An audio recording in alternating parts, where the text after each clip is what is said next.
Hey everybody, this is our lesson on the sine ratio.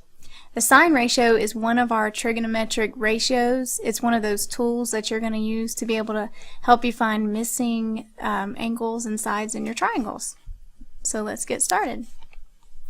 What is the sine ratio? It is the ratio of two of the sides of your triangle, the opposite to the hypotenuse. So when you're dealing with these right triangles, you want to make sure that you are focusing in on the angle to which you're referring. That's very important because wherever you're looking at for your angle, that's what's going to determine where your opposite side is, where your adjacent side is, and where your hypotenuse side is. Now the hypotenuse, he's always going to be pretty easy to find because he's always going to be across from that right angle. So when you see that right angle symbol drawn in there, just look across from that, and that's your hypotenuse. It's also going to be the longest, so if your triangle has labels on the sides for the lengths, look for the longest length. Okay, so how do we use it? Let's say we'd like to find the sine of angle A, and we see this triangle here. So we are going to take those two pieces we looked at before, the opposite from A and the hypotenuse, put opposite over hypotenuse, and it's that simple. So we want to highlight where angle A is that we're looking at, and we want to go across because that's where you're going to find the opposite from your angle. So we want to go across the triangle here, so we're going to use 5 as the opposite, and we're going to go to the hypotenuse because I can see 13 is my largest side, so that's my hypotenuse.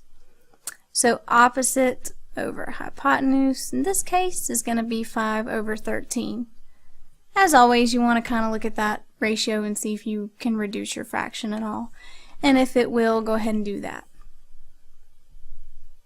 Okay, let's say you need to find the angle and you're given the side length measurements. You can use sine to help you do that as well. What we're going to do is we're going to use the inverse sine. It's a button on your calculator above sine. And you can usually access it by pressing the second key or the alternate key at the top and sine. Let's say we want to use inverse sine to find the measure of angle A. So here's angle A. And in order to do that, to use sine, we again need to look at opposite and hypotenuse. So from A, very important that we're looking from A, angle A. We got our opposite, we've got our hypotenuse that we looked at in the other slide. So that was 5 over 13. Now the sine of angle A we know is equal to 5 over 13. So I want to show you why this works. When you're trying to solve for something, for a variable in an equation, you need to get it by itself. We're looking for A, so in order to undo sort of this sine operation, we need to use the sine inverse. So I'm going to show you how that works. If you'll just take the sine inverse of both sides, just kind of attach that here and here so you can see what's going on, that will undo the sine operation for you and get A by itself, which is what you're looking for.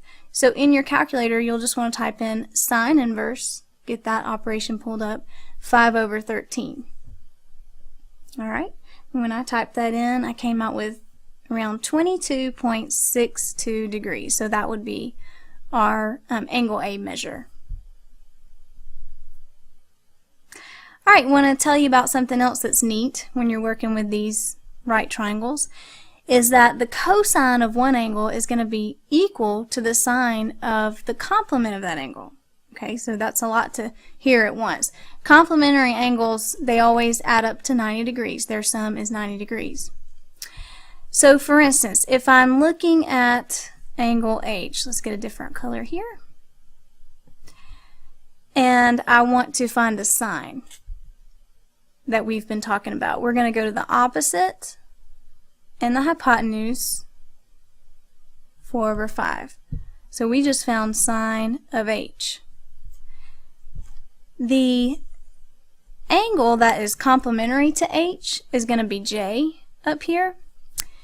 It has to be complementary to H because when you're dealing with a right triangle, one of the angles is 90 degrees, this one here, and the other two must add to 90 degrees. They must be complementary because all angles have to add up to 180. So the cosine of J will be that other side that we haven't looked at yet, called the adjacent side.